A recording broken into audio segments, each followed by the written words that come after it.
Voilà, bien-aimés dans les seigneurs, nous vous disons bonsoir et bonjour, shalom, partout où vous nous suivez, que vous soyez à Kinshasa en RDC ou dans les autres provinces de la RDC, Congo central, Kwango, Kwilu, Maindombe, Sud Ubangi, Nord Ubangi, Équateur, que vous soyez à Lomami, que vous soyez Kasaï central, Kasaï oriental, que vous soyez dans le Grand Katanga, dans la grande province orientale, que vous soyez dans le nord Kivu, dans le sud Kivu, dans le Maniema, partout où vous nous suivez en ce moment précis, que le Seigneur Jésus-Christ puisse déverser sur chacun de vous beaucoup de grâces, beaucoup de bénédictions et qu'il vous fasse vraiment du bien.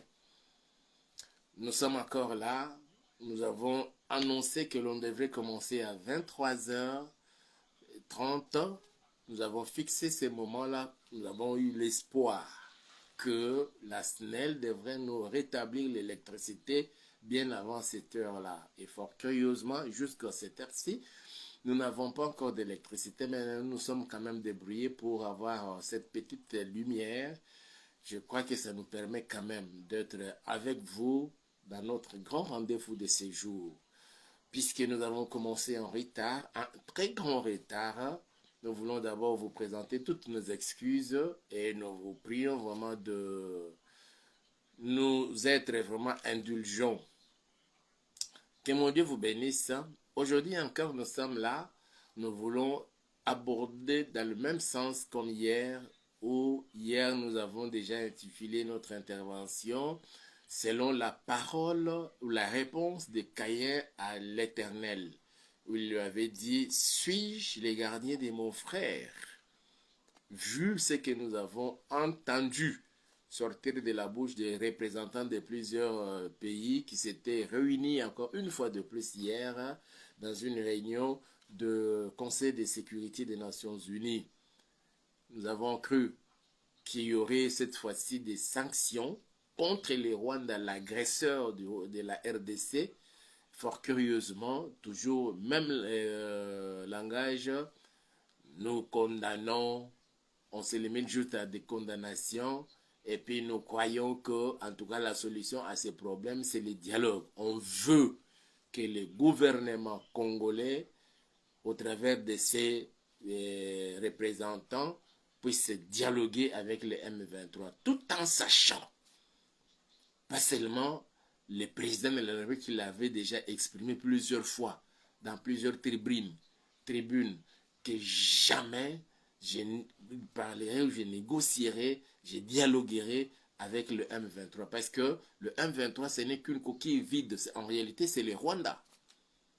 On prend juste quelques Congolais, s'ils sont aussi réellement des vrais Congolais. Personnellement, je commence à douter même de la nationalité congolaise de certaines personnes. Vu leur comportement, vu leur attitude, comment ils peuvent accepter au profit du Rwanda, vendre leur pays, verser le sang de ses frères et ses sœurs, je dis bien entre guillemets s'ils sont vrais des Congolais. Alors, on s'est limité juste à ça, il faut dialoguer, tout en sachant que le président avait dit jamais il ne va dialoguer avec, ne va jamais négocier avec les M23.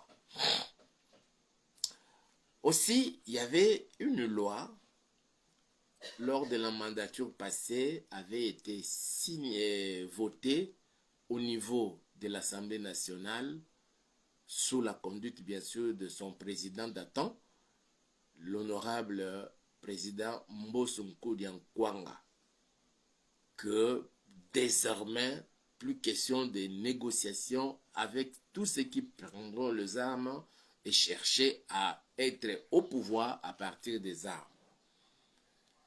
Les Américains, les Français, les Belges, les Anglais, les Allemands, les grands partenaires du Rwanda, et les autres nations, même les nations africaines, font fi à ça.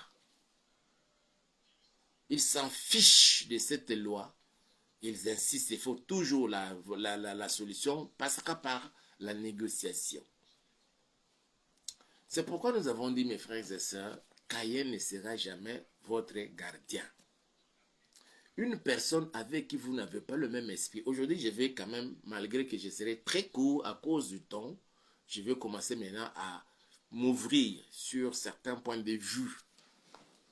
Comme je l'avais dit, en tout cas, il y a des grandes vérités que nous voulons annoncer. Jamais Caïn ne sera le gardien de son frère Abel. Caïn et Abel étaient frères. Même père, même mère. Bien qu'une certaine tendance religieuse attribue la paternité de Caïn au serpent. Oui, mais bien aimé, quand vous n'avez pas le même esprit, on sent, quand nous lisons la Bible, Caïn et Abel n'avaient pas le même esprit, n'avaient pas le même tempérament. Et c'est ce qui a fait qu'à cause de la jalousie qui était née dans son cœur, Caïn a pu tuer son frère. Après l'avoir tué, c'est alors que Dieu est venu. Il a posé la question, où est ton frère Abel? Suis-je le gardien de mon frère? Caïn ne sera jamais le gardien d'Abel. Tout simplement parce qu'ils n'ont pas le même esprit. Ils peuvent être sortis de la même famille, portant le sang d'un même père, d'une même mère, mais tout en étant d'esprits différents. Et c'est ce qui fut le cas avec Caïn et Abel. Et nous comprenons aujourd'hui, quoique nous soyons tous membres des Nations Unies, de l'Organisation des Nations Unies, où l'on prône la communauté, où l'on prône les vivre ensemble, où l'on prône toutes les valeurs qu'on a toujours consignées dans les documents des Nations Unies, que ce soit la Charte des Nations Unies, que ce soit tout autre document. Fort malheureusement, quand la RDC est attaquée, c'est la France, avec son président Macron, qui fournissent les armes à Kagame pour venir massacrer les Congolais à cause des minéraux, des non-minéraux que Dieu nous a donnés en enfouillant cela dans les sous-sols de la RDC. Mes frères et sœurs, n'espérons jamais que les Américains seront nos gardiens. Jamais les Français, les Belges, les Anglais, les Allemands, les Européens d'une manière générale seront nos gardiens à nous. Nous devons nous-mêmes nous défendre. D'ailleurs, la preuve est là. Ils déboursent de fortes sommes d'argent pour corrompre les généraux congolais. J'ai dit aussi, entre guillemets, congolais, s'ils sont des vrais Congolais. Avec tout ce qui s'est passé, avec les brassages et les mixages, je doute fort que ces généraux et colonels qui abdiquent quand ils se retrouvent au front, demandant aux combattants, aux militaires, et même des fois influençant les Wazalendo de faire le repli stratégique. On parle toujours de repli stratégique. Quand on replie, l'ennemi vient, il s'accapare des villages et des villes. Il ne se limite pas seulement à corrompre les généraux et les colonels, il corrompt aussi les journalistes, entre guillemets, congolais, qui sont d'obédience rwandaise, qui défendent la cause du Rwanda à la longueur de la journée, dans des plateaux de télévision, que ce soit dans des studios de radio. Ils sont là, insultant les présidents de la République, insultant les autorités du pays, et en train d'ovationner Kagame, d'ovationner les autorités rwandaises. Ah, vous n'avez pas entendu ce que Kagame a dit. Vous n'avez pas vu, vous n'avez pas entendu ce que Nanga a dit. Il commence à s'emparer des villes et des villages, et l'armée congolaise ne fait que reculer. Mes frères et sœurs, nous devons armer notre esprit, que jamais Caïn ne sera le gardien d'Abel. Il en est de même dans votre famille. C'est lui qui est des mauvais œils, tout simplement parce que tu es belle, tu es beau, parce que tu as trouvé du travail, parce que ta femme t'a donné un enfant et bel enfant. Il est de mauvais œil envers toi, mes frères et sœurs. Sachez-le bien qu'une telle personne, même si c'est ton grand frère ou ta grande sœur, ton petit frère ou ta petite sœur, quelqu'un proche de toi, sache-le qu'il ne sera jamais ton gardien, toi. Quand quelqu'un commence à parler de toi, derrière ton dos, du mal de toi à ton absence, en train de te critiquer en mal, ne sera jamais ton gardien. Il ne faut jamais compter sur une telle personne. J'en appelle à la conscience congolaise. Nous ne pouvons jamais compter sur les autres. Ils peuvent venir nous venir en appui ou en aide. Mais nous devons nous-mêmes être sur le premier plan pour défendre notre cause. Que les pasteurs élèvent leur voix dans les prières, organiser des journées de prière pour la RDC, que chacun dans son domaine puisse agir. Le ministre de la Santé, vu ce qui s'est passé à Goma, et dans sa petite prière de contribution, il n'a pas pris les armes comme un militaire pour aller dans le champ de bataille. Il a lancé juste un communiqué, il a fait une annonce pour que les bonnes volontés ou les volontaires puissent aller donner de leur sang. Et avec toutes les unités de sang qu'ils auront à recueillir, ils vont aller là-bas donner dans des hôpitaux de Goma et des autres villages pour transfuser ceux qui doivent être transfusés après avoir reçu peut-être une balle dans le corps. Il a beaucoup saigné, alors il y a eu hémorragie. Il nécessite que l'on puisse le transfuser. Alors, on donne du sang. Ça, c'est dans le domaine de la santé.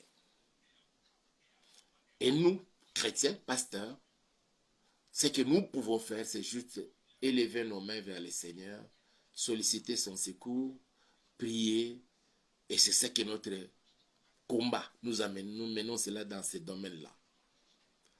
Les politiciens sont dans le terrain politique, les diplomates sont dans le terrain diplomatique, à l'instar de notre très chère et excellente ministre d'État, ministre chargé des Affaires étrangères et coopération internationale, la francophonie, Thérèse Wagner Kaikwamba, qui fait un très bon travail, un excellent travail. Pendant ce temps, le pays doit continuer à vivre. Et nous voyons chacun dans son domaine et ceux qui excellent. Je peux donner l'exemple du général Kabou qui s'occupe du service national et qui continue, malgré les difficultés que nous vivons dans le pays, il continue à servir des écoles et des universités, des instituts supérieurs, jusque-là au niveau de Kinshasa, avec des bancs que les bâtisseurs sont en train de fabriquer. Et aujourd'hui, ils étaient là à l'ISTA, à l'Institut supérieur de techniques appliquées. Et pour notre part, nous voulons nous conscientiser. Nous ne pouvons jamais compter sur quelqu'un d'autre. Nous devons compter sur nous-mêmes. Ce que nous avons, c'est comme cela que Dieu, s'adressant à Gédéon, lui avait dit, va avec la force que tu as. Ne compte pas sur quelqu'un d'autre, mais va toi là avec la force que tu as. Nous avons chacun une force. Et notre force à nous, c'est la prière. Voilà pourquoi nous ne cessons d'adresser à Dieu des prières en faveur de notre pays. Nous prions pour le président de la République. Nous prions pour tous les membres du gouvernement, commençant par la chef du gouvernement, Madame Judith Souminois, et tant d'autres. Et surtout ceux qui excellent dans leur domaine. et nous voulons prier. Mais bien aimés, ne comptons pas sur l'Organisation des Nations Unies, mais comptons d'abord sur nous-mêmes. Et quand on fait pression, nous voyons nos frères et sœurs congolais de la RDC qui se sont levés avec un élan patriotique qui embrase pas seulement la RDC, mais le monde entier. C'est-à-dire que tous les Congolais se trouvant ailleurs, ce que nous appelons la diaspora congolaise, s'est élevée et s'est levée en organisant des marches pour dire à la soi-disant communauté internationale, trop c'est trop et assez c'est assez. Que cette agression doit s'arrêter. Il faut qu'ils prennent des résolutions, pas seulement se limiter à des résolutions, mais des sanctions contre Kagame et sa bande. Parce que c'est une désolation sur le sol congolais. Mais comme la France, par son président Emmanuel Macron, saisissant de son droit de veto, refuse qu'au niveau de l'Union européenne, qu'on puisse d'abord, je dirais même, suspendre ou supprimer tout simplement l'accord sur les minéraux stratégiques qui se retrouvent sur les sols congolais, mais il signe un accord avec le Rwanda pour permettre au Rwanda, avec l'argent qu'ils vont commencer à verser, que Kagame continue toujours à envahir la RDC. Ça, c'est au niveau de l'Union européenne. Entre-temps, il y a encore ces plans qui datent de longtemps sur la balkanisation de la RDC, où l'on veut couper une partie de la RDC, les Grands Kivu, une partie des Grands Katanga, pour annexer cela au Rwanda et en Ouganda, en faire l'Empire Imatouti. Je maudis ces plans, je décrète et je déclare au nom de Jésus, ça ne se fera jamais.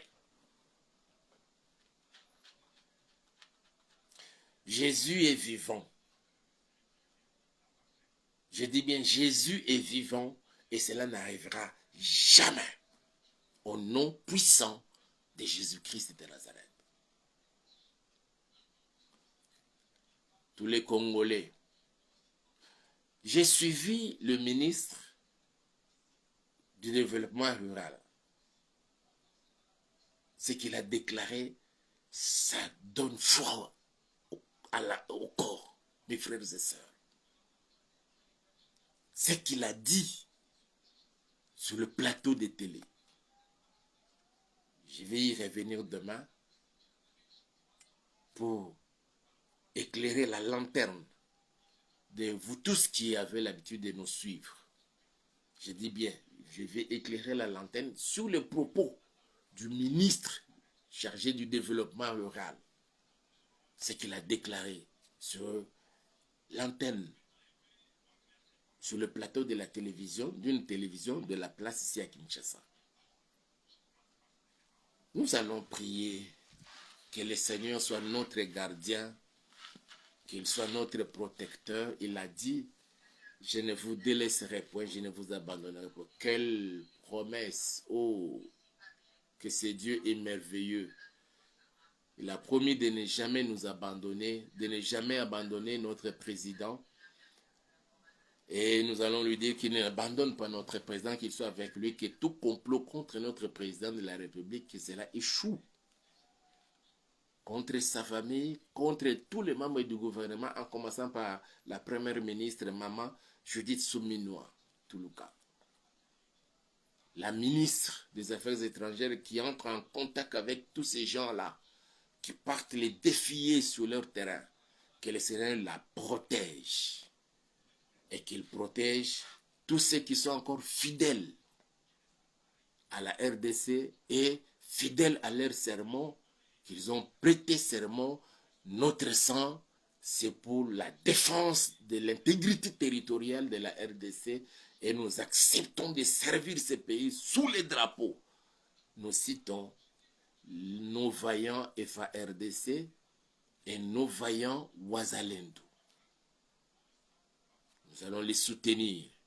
Et je sais qu'à leur côté, aux côtés des FARDC, nous avons des héros dans l'ombre. ceux-là que nous appelons les services de renseignement, les services d'intelligence de la RDC, qui peuvent faire monter des activités, je dirais, clandestines, et chercher à étouffer même certains projets satanico-diaboliques de l'ennemi. Ils sont là, les héros dans l'ombre. Que ces gens-là soient dotés d'une intelligence supérieure. Nos frères et sœurs travaillant dans ces services, l'ANER, la DEMIAP et autres, vraiment que mon Dieu vous bénisse et qu'il soit avec vous. Nous allons prier. Seigneur, nous sommes devant ta présence, Papa, en ce moment précis. Nous avons compris, Seigneur, que dans ce monde, Yahweh, on ne nous aime pas. Même les Africains ne nous aiment pas. Les représentants de l'Afrique qui se retrouvent comme membres non permanents des Conseils des Nations Unies, Seigneur, ne défendent même pas la cause de la RDC. Nous avons compris, on ne nous aime pas. Que ce soit au niveau de l'Union africaine, l'agression rwandaise contre la RDC est traitée avec beaucoup de légèreté. Et là, cela est une preuve qu'on ne nous aime pas. Nous n'avons un seul rempart, c'est toi, Jésus. C'est pourquoi, Père, nous nous présentons devant toi pour recommander les premiers d'entre les Congolais qui avaient scellé, qui avaient conclu une alliance avec toi, Seigneur, au vu et au su de tout le monde, en consacrant, en dédiant ces pays à toi, Éternel. En la date du 23 juin 2019, t'avais invité de venir t'asseoir sur le trône de notre pays, la République démocratique du Congo. Tout combat, toute guerre, tout complot contre les présidents et contre la RDC, c'est en réalité contre toi, Jésus. Ô Éternel des armées, Jéhovah Tchikenu, lève-toi, Papa, et manifeste ta puissance. Que toutes ces armées du monde qui se cachent derrière l'armée rwandaise, les RDF et le M23, qu'elles soient, Seigneur, mises à nu et hors d'état de nuire, qu'ils soient honteux et humiliés, Yahweh, par ta main puissante que nous sollicitons en ce moment. Protège notre président de la République, Félix-Antoine Tshisekedi Tshilombo, et toute sa famille, Seigneur, afin que, Seigneur, pendant toute cette période, pendant tout son mandat, que rien de mal ne lui arrive. Que tous les pièges tendus contre lui, que ses agresseurs, ses persécuteurs tombent eux-mêmes dans leurs propres pièges.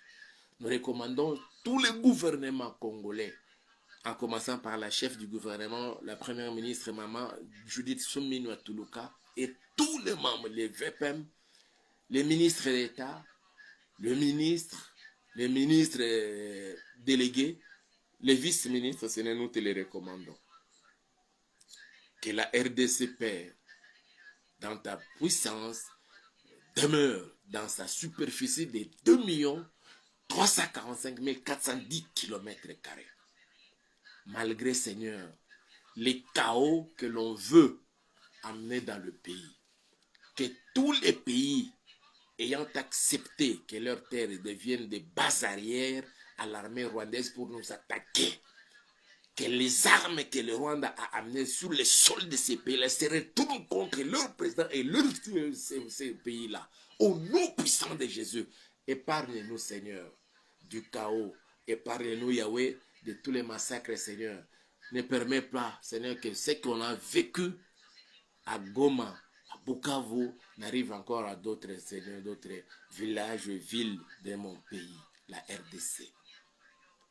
Non, Seigneur, ne permet pas. Ne permet pas, Seigneur.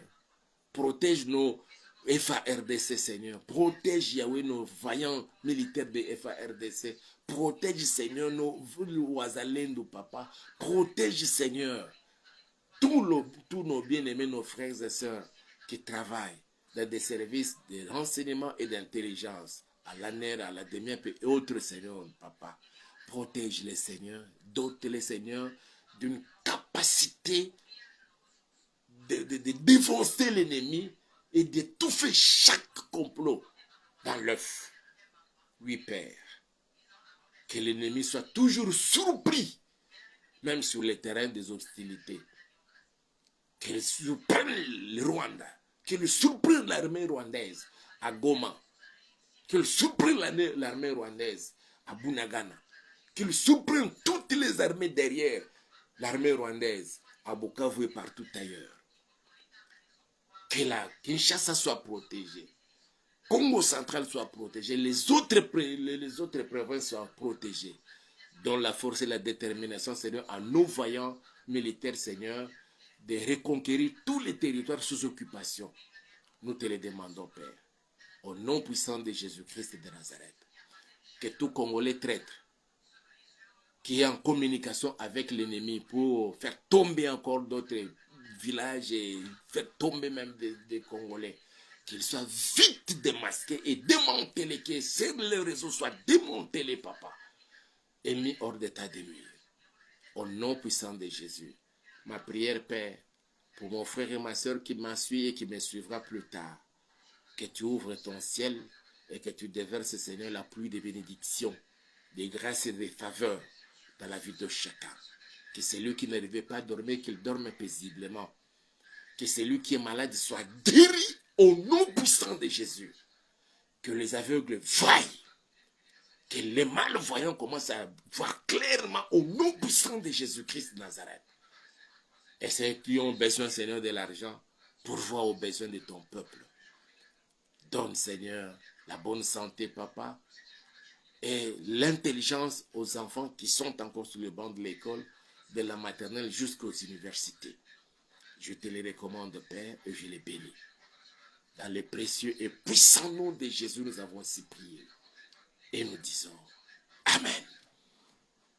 Que mon Dieu vous bénisse. Et l'on se retrouve alors demain. C'était là, au micro, votre bien-aimé pasteur Hippolyte Moulalou. Mon numéro est là. C'est un numéro, vous pouvez entrer en contact avec nous pour nous communiquer votre sujet de prière. Vous pouvez nous écrire sur WhatsApp. Et si le Seigneur vous met à cœur de nous soutenir, comme maintenant là, voilà, même la lumière est insuffisante, mais nous nous sommes quand même débrouillés pour être en contact avec vous et passer de tels moments. Le Seigneur vous met à cœur de nous soutenir financièrement pour nous équiper et nous permettre vraiment de commencer à travailler dans de bonnes conditions. En tout cas, n'hésitez pas de le faire. Ce numéro, c'est un numéro Orange Money. Où que vous soyez, en tout cas, envoyez-nous votre contribution. Ça nous permet vraiment de pouvoir améliorer la qualité de notre travail et être toujours disposé à vous servir. Je vous aime trop. Que la main de mon Dieu vous protège. Dans le précieux et puissant nom de Jésus, nous avons ainsi prié. Qu'ensemble nous disions